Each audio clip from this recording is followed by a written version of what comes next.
बड़ी खबर का किम जोंग को अमेरिका की धमकी, रूस को युद्ध के लिए हथियार न देने की चेतावनी दी है। रूस का साथ देने पर भुगतना पड़ेगा अंजाम तक कह दिया। इसके साथ ही साथ व्हाइट हाउस की ओर से किम को वार्निंग दी गई है।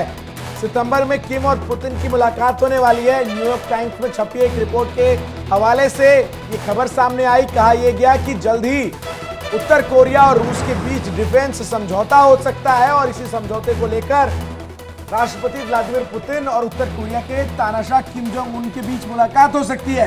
ऐसे में सबकी निगाहें अब इस बात पर टिकी है कि चूंकि अमेरिका से रूस और उत्तर कोरिया दोनों की पारंपरिक दुश्मनी रही है, ऐसे में अगर ये दोनों देश एक साथ हाथ मिलाते हैं तो फिर चिंता की लकीरें अमेरिका, नाटो देश और यूक्रेन के लिए बढ़ने वाली है।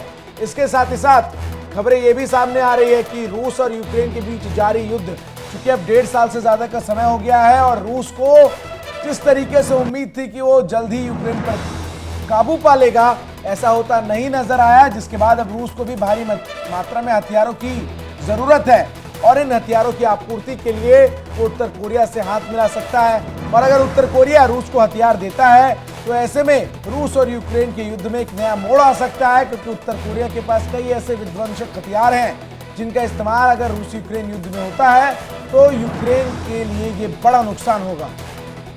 तो व्हाइट हाउस से किम को ये वार्निंग मिली है और आपको बताते चले कि रूस को युद्ध के लिए हथियार न देने की चेतावनी दी और जिस तरीके से लगातार रूस और यूक्रेन में तनातनी लगातार बरकरार है, तो रूस का साथ देने पर भुगतने तक की बात कह दी गई है। तो अमेरिका बौखला चुका है और व्हाइट हाउस की तरफ से किम को ये धमकी दी गई है। सितंबर में किम और पुतिन की मुलाकात होने वाली है और कई मायनों में ये मुलाकात खास मानी जा रही है।